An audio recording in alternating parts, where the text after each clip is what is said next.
Well, it is springtime now, and one of my favorite things about springtime is the opportunity to work the ground a little bit, to use these tractors as they were actually meant to be used. So in this week's video, we're going to be using the R that's right behind me. We're going to go up and we're going to be doing some disking, just doing some final prep on that piece of land that we plowed over last year. You're actually using that R and the 830 and some other of our tractors. But we're going to go up and do a final disking, pull some harrows behind the disc, get the ground nice and ready, and then later on this week we're going to go out and plant some oats in that field with our little Model M. So that'll be a different video. Today's focus is just going to be on this R and going out and doing a little bit of disking. Before we go ahead and start the R, let's go ahead and check the oil, check the fuel in the big engine and the pony engine, and just get this thing ready to go out and do a little bit of work for the next few hours. So it's been probably 5 months, 4 or 5, well, for sure 5 months. Here we are in April. It's been 5 months since this thing started last. So it's not too cold today. It's probably around 50s. So it should start up okay. Smoke a little bit, but I think it'll start just fine. So.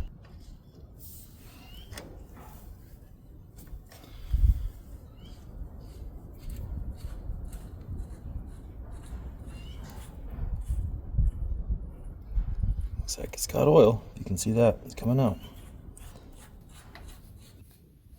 We've also got to check the oil in the pony motor.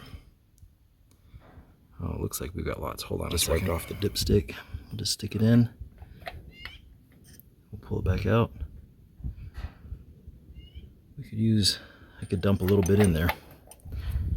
I'll go get a little bit and pour it in there. Okay, I dumped. Oops. I dumped a little bit in there, maybe too much. Oh, we're pretty good. We're right at full. So this right here, this little red can that I'm unscrewing, this is actually the gas tank for the pony motor. And it's basically just a little cup that holds probably about a quart of gasoline. So fuel level's about right here. I'm gonna go and top it off, and then we'll put it back on place. So this actually works off of a siphon tube right here. I don't know if you can see it. It's kind of probably dark up in there, but works off of that suction tube, which is kind of nice because that means that the pony motor can't ever flood itself if you leave fuel on. And from what I understand, the reason they put the fuel container under there is because the guy who designed the R wanted a nice, long, straight, uninterrupted hood, one of those hood lines to basically come up here. Now you do have your radiator and obviously your intake and your exhaust stack, but other than that, the hood on an R is nice and long, and you don't have the fuel cap like you do on the 80 and the 820 and the 830. I think it's on the 80, I'm not sure, but I know it's on the 820 and the 830. You got a fuel cap that sticks up right here, and they have the fuel tank that sits right under here. And unfortunately, they never made it any bigger than what it was here on the R. So I think the fuel system on the R is actually a little bit better. Anyway, let me get my camera set up here, and let's get it started.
it, the better it starts. We'll let the engine warm up for a few minutes. We'll say this, so we picked this tractor up a couple of years ago. It seems like it runs really well.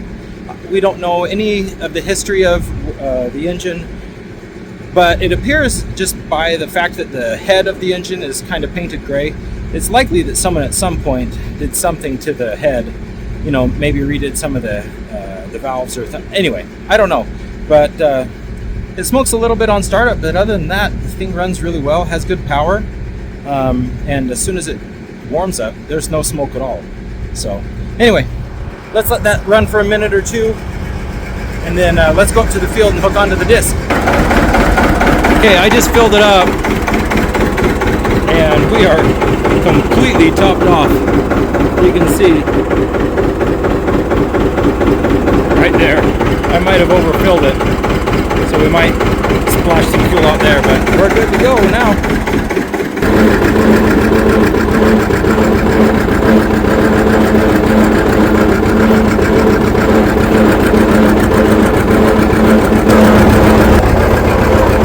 The only negative thing about these tractors sitting for 5 or 6 months at a time is the tires.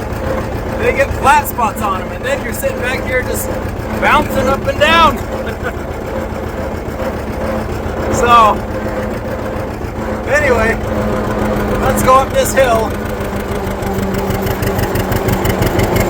Oh yeah, no problems.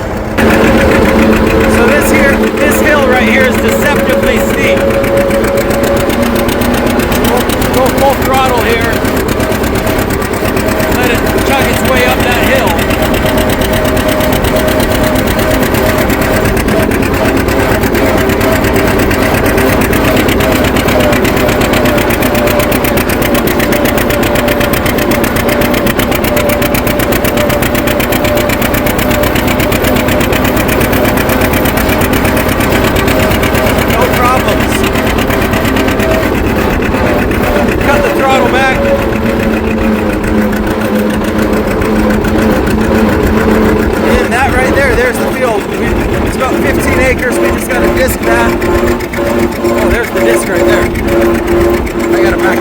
Okay, we're all hooked up.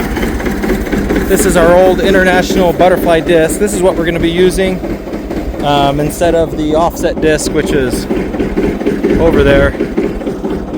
But yeah, this will do a little bit better job of prepping the soil for planting. We won't get as many ruts. So anyway, as you can see, we've got some good. There's an old, probably a Chevy 350, and then here's looks like some chain from a crawler. So I don't know how much that weighs or that, but that's our dead weight to hold the disc in the ground.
the snow on the north side has all melted. But you can see up in the higher mountains we've still got quite a bit of snow. And that'll just continue to melt through the spring, fill up the reservoirs, and then we have irrigation. As you can see a wheel line right up there.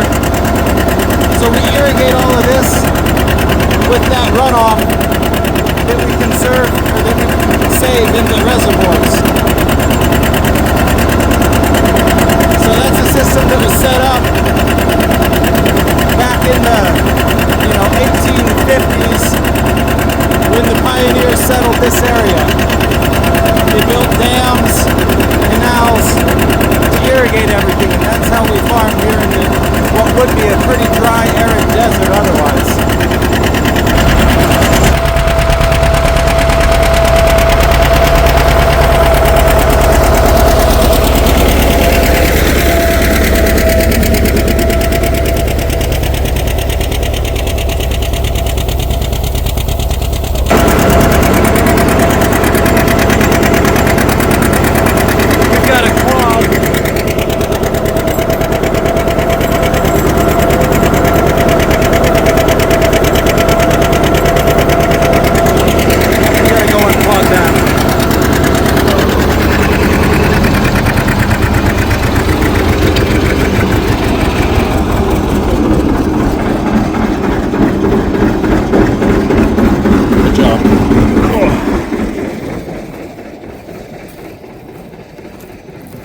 Got to clean this out, maybe that out too. Okay, I got that one cleaned up. This one, I think the only problem is this harrow, this tooth had come up over and was on this other side of that beam. So I lifted it up, moved it over there. So I think it'll be okay now.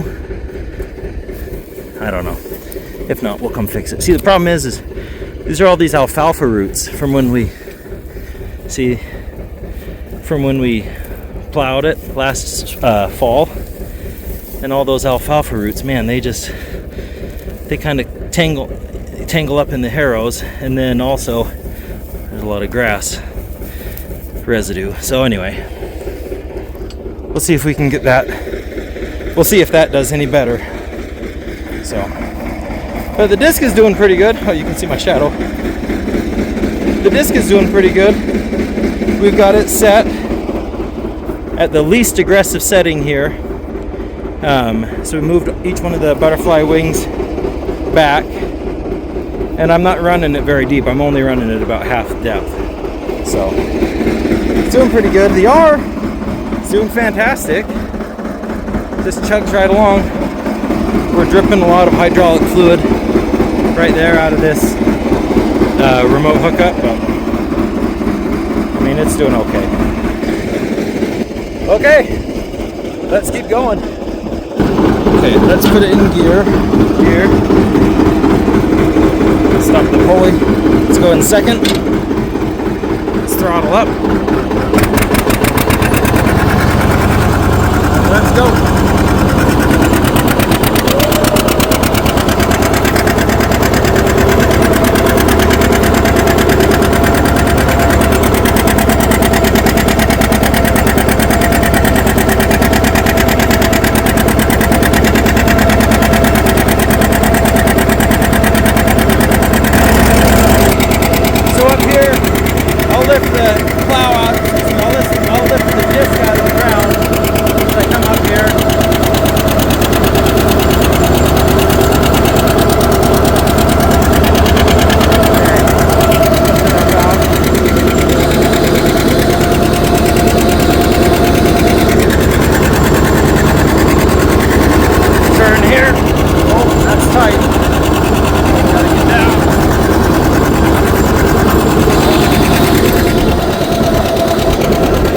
Cut it deep here.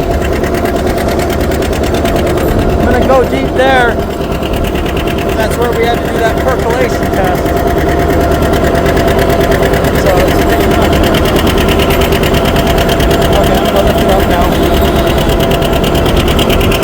That's good.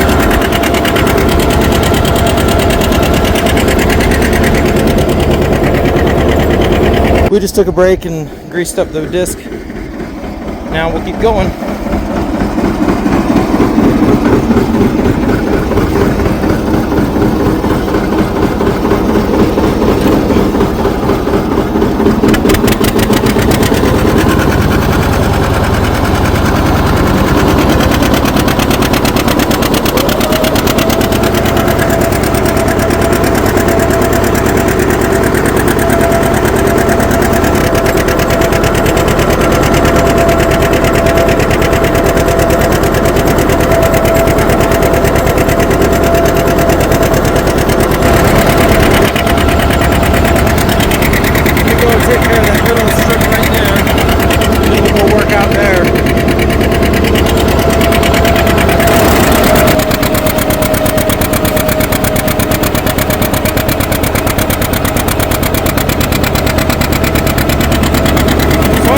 Gear right now.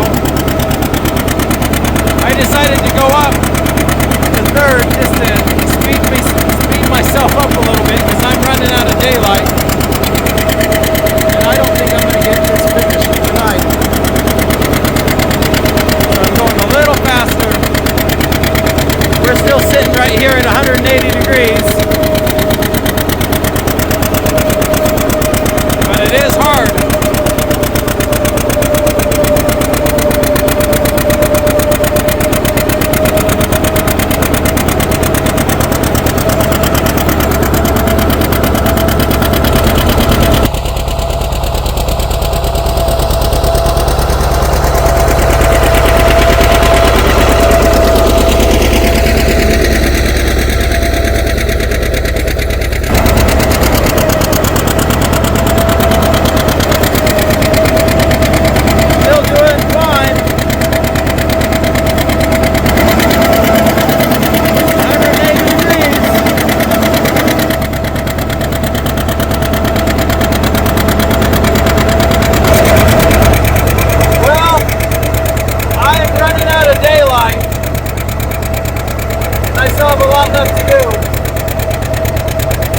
But I appreciate you guys watching.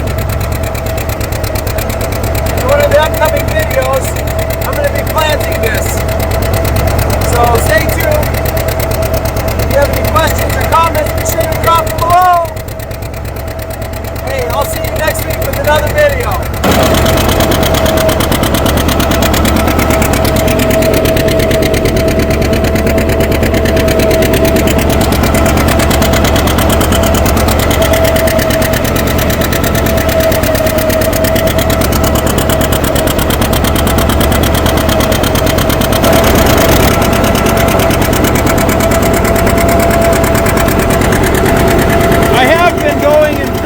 For the last couple of hours,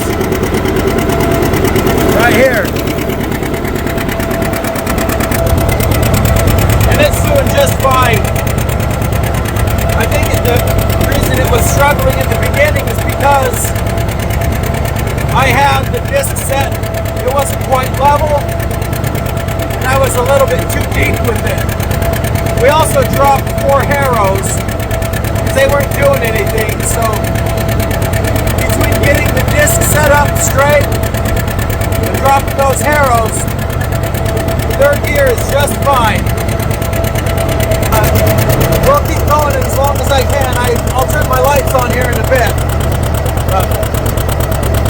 Hopefully we can get this done tonight.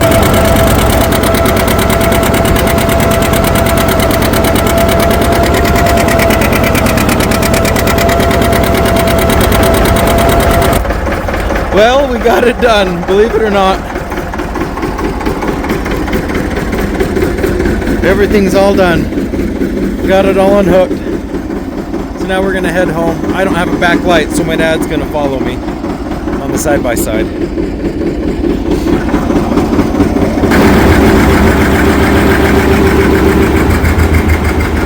Shut the lights off.